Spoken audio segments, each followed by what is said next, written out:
Barchangizga a'lo kayfiyatlar tilab qolamiz, hurmatli qo'y burch sohiblari. Sizlar uchun noyabr oyiga shunchaki kayfiyat uchun Taro bilan suhbatlashamiz. Marhamat. Asosiy maqsadingiz nima? Asosiy maqsadingiz sovg'alarni olish noyabr oyida yoki mehmonga borish, va'da qilingan joyga yoki bo'lmasam siz kutgan narsani olish. Ya'ni shu paytgacha siz mehnat qilgansiz va mehnatingizni natijasini kutmoqchisiz. O'zingizni hozir shu kechadagi xayollaringiz. Nega pulim kam? Shuncha ishlasam ham pulim kam. Nega? Axir men bu pullar uchun shuncha mehnat qilmadim-ku degan xayoldasiz. Noyabr oyida sizni nimalar kutmoqda? Noyabr oyida pul keladi, xavotirlanmang. Savdoda ishlasangiz, savdolaringiz yaxshi bo'ladi. Biron bir ishxonada ishlasangiz, siz premiyalar olasiz yoki hali biron bir o'qishga kirmoqchi bo'lsangiz yoki hunar o'rganmoqchi bo'lsangiz, bular ham hammasi o'z yo'nalishini topadi. Yordamchi, ko'maklar bor. Sizni ko'pchilik yaxshi ko'radi, hurmatli qo'y burch sohiblari. Xo'sh, sizni nimadan ogohlantiradi?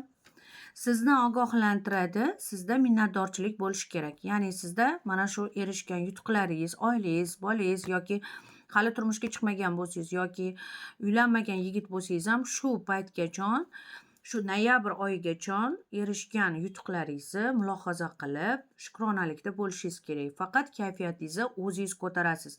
Sizni kayfiyatingizni hech kim ko'tara olmaydi. Sizda hammasi yaxshi bo'ladi. Umidlaringizni cho'ktirmang. Sizni nima xursand qiladi? Sog'lomlashish. Noyabr oyida sizda oldingi, ya'ni hozirgi ko'rsatgan kartalar bilan keyingi kartalarning ma'nosi xuddi shunaqa o'zgaradi. Noyabr oyida o'zingizni sog'ligingizga parvarish qiling va undan tashqari mabodo sog'ligingiz yomon bo'lgan bo'lsa, siz tuzalasiz. Baribir shamollab qolishlardan ehtiyot bo'lishingiz kerak. O'zingizga faqat o'zingiz yordam qila olasiz, hurmatli qo'y burch sohiblari. Xo'sh, sizda bayramlarga borish, mehmonlarga borish yoki to'ylarga, tug'ilgan kunlarga borishlar bor. Chiroyli kiyimlar kiyasiz, imidjingiz o'zgaradi. Qanaqadir o'zingizga juda ham chiroyli xaridlar qilasiz. Xaridlaringiz ham juda ham omadli va yoqimli bo'ladi. Sizga bu oy juda ham yoqadi. Undan tashqari siz bu oyda juda kuchli, aqlli odam ajratadigan bo'lasiz. Endi oldingidek hammani gapiga ham ishonib ketavermaysiz.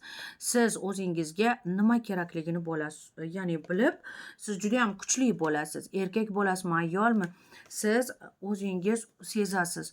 Shu ishimni to'g'ri qildimmi, yo'qmi? Noyabrda neki qaror qabul qilsangiz, hamma rejalaringiz juda ham zo'r va sizni foydangizga hal bo'ladi.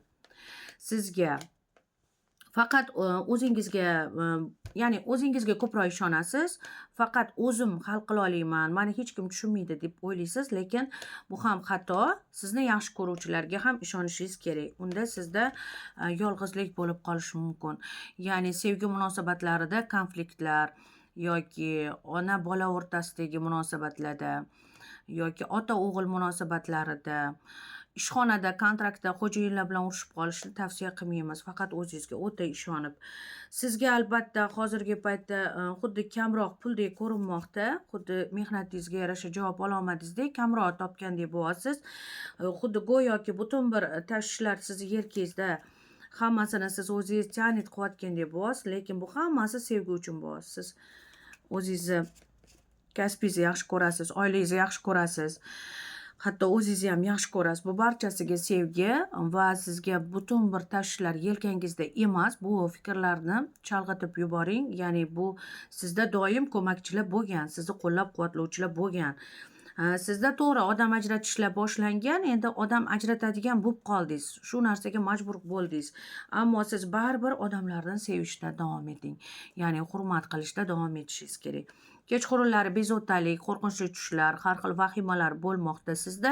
Bu hammasi faqat illyuziya. Sizda transformatsiya boshlanmoqda. Transformatsiya bu siz boshqa etapga o'tyapsiz. Undan tashqari siz ishxonadamisiz, o'qishdamisiz, birovni kontrolini, ya'ni birovni ishini o'zingizga juda kuchli olib qo'yishga harakat qilmang. O'zingizda bilim yetarli, o'zingizda qanaqa ishda ishlasangiz ham sizni muxlislaringiz bor, klienturingizmi, savdo bo'yicha siz baribir g'alaba qozonasiz.